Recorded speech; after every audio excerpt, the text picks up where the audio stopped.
Bollywood ನಟಿ ಮತ್ತು ಐಪಿಎಲ್ನ Punjab Kings ತಂಡದ ಸಹಮಾಲಕಿ ಪ್ರೀತಿ ಜಿಂಟಾ ಸಾಮಾಜಿಕ ಮಾಧ್ಯಮದಲ್ಲಿ ಸಕ್ರಿಯರಾಗಿದ್ದಾರೆ. ಇನ್ಸ್ಟಾಗ್ರಾಮ್, ಎಕ್ಸ್ ಖಾತೆ ಸೇರಿದಂತೆ ಅನೇಕ ಮಾಧ್ಯಮಗಳಲ್ಲಿ ಅಪಾರ ಅಭಿಮಾನಿಗಳನ್ನ ಹೊಂದಿದ್ದಾರೆ. ಸಮಯ ಸಿಕ್ಕಾಗಲೆಲ್ಲ ಅವರ ಪ್ರಶ್ನೆಗಳಿಗೆ ಉತ್ತರಿಸುತ್ತಿರ್ತಾರೆ. ಪೋಸ್ಟ್ ಒಂದಕ್ಕೆ ಉತ್ತರಿಸುವಾಗ ಪ್ರೀತಿ ಜಿಂಟಾ ಸಮತೋಲನ ಕಳೆದುಕೊಂಡು ವಿವಾದಕ್ಕೆ ಕಾರಣವಾಗಿದ್ದಾರೆ. ಪ್ರೀತಿ ಜಿಂಟಾ ಪೋಸ್ಟ್ಗೆ ಉತ್ತರಿಸುವಾಗ ವಿರಾಟ್ ಕೊಹ್ಲಿ ಹೆಸರನ್ನ ಉಲ್ಲೇಖಿಸಿದ್ದಾರೆ. ಪ್ರೀತಿ ಮತ್ತು ಸಂಬಂಧಗಳಿಂದ ತುಂಬಿರುವ ಜೀವನದಲ್ಲಿ ಎಂದಿಗೂ ರಾಜಿ ಮಾಡಿಕೊಳ್ಳಲು ಸಾಧ್ಯವಿಲ್ಲ. ನನಗೆ ಭಾರತ ತುಂಬಾ ನೆನಪಾಗುತ್ತೆ ಅಂತ ವಿದೇಶದಲ್ಲಿರುವ ಈ ನಟಿ ತಾಯ್ನಾಡನ್ನ ನೆನೆದು ಸಾಮಾಜಿಕ ಮಾಧ್ಯಮದಲ್ಲಿ ಪೋಸ್ಟ್ ಮಾಡಿದ್ರು. ಈ ಬಗ್ಗೆ ಒಬ್ಬ ಬಳಕೆದಾರರು ಅವರನ್ನ ಟ್ರೋಲ್ ಮಾಡಲು ಪ್ರಯತ್ನಿಸಿದ್ರು. ನಕಾರಾತ್ಮಕ ಪ್ರತಿಕ್ರಿಯೆಯನ್ನೂ ನೀಡಿದ್ರು.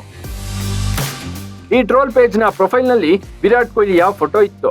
ಇದಕ್ಕೆ ಪ್ರೀತಿ ಜಿಂಟಾ ವಿರಾಟ್ ಕೊಹ್ಲಿ ಹೆಸರನ್ನ ಉಲ್ಲೇಖಿಸಿ, ಮುಖ ತೋರಿಸಲು ಅರ್ಹನಲ್ಲದವನು ವಿರಾಟ್ ಕೊಹ್ಲಿ ಫೋಟೋ ಬಳಸುತ್ತಿದ್ದಾನೆ, ಇಂಥವರಿಗೆ ಕಮೆಂಟ್ ಮಾಡುವ ಹಕ್ಕಿಲ್ಲ ಎಂದು ಟೀಂ ಇಂಡಿಯಾ ಕ್ರಿಕೆಟಿಗನ ಹೆಸರು ತೆಗೆದುಕೊಂಡ ನಂತರ ಅವರ ಅಭಿಮಾನಿಗಳ ಕೆಂಗಣ್ಣಿಗೆ ಗುರಿಯಾದರು. ಇನ್ನು ನಟಿ ಕಮೆಂಟ್ ಹಾಕುತ್ತಲೇ ಟ್ರೋಲ್ ಪೇಜ್ ಫೋಟೋವನ್ನ ಬದಲಾಯಿಸಿತು. ಆದ್ರೆ ಪ್ರೀತಿ ಜಿಂಟಾ ಅವರ ಹೇಳಿಕೆ ವಿರಾಟ್ ಕೊಹ್ಲಿ ಅಭಿಮಾನಿಗಳನ್ನ ಕೆರಳಿಸಿದೆ. ಟ್ರೋಲ್ಗಳಿಗೆ ಉತ್ತರಿಸುವಾಗ ವಿರಾಟ್ ಕೊಹ್ಲಿ ಹೆಸರನ್ನೇಕೆ ಬಳಸಿದ್ರಿ ಅಂತ ಪ್ರಶ್ನೆ ಕೇಳ್ತಿದ್ದಾರೆ. ಅಲ್ಲದೆ ಟ್ರೋಲ್ಗಳಿಗೆ ಪ್ರತಿಕ್ರಿಯಿಸುವಾಗ ಎಚ್ಚರಿಕೆ ವಹಿಸಬೇಕು ಅಂತ ನೀತಿ ಪಾಠ ಹೇಳ್ತಿದ್ದಾರೆ. ಇದು ಮುಂದೆ ಯಾವ ಹಂತಕ್ಕೆ ಹೋಗುತ್ತೆ ಅಂತ ಕಾದು ನೋಡಬೇಕಿದೆ. Bureau report, boss TV Kannada. Latest ಹಾಗೂ ಇಂಟ್ರೆಸ್ಟಿಂಗ್ ಸುದ್ದಿಗಳಿಗಾಗಿ ಬಾಸ್ ಟಿವಿ ಕನ್ನಡ ಚಾನೆಲ್ನ ಸಬ್ಸ್ಕ್ರೈಬ್ ಮಾಡಿ. ಹಾಗೆಯೇ ಬೆಲ್ ಐಕಾನ್ ಪ್ರೆಸ್ ಮಾಡಿ.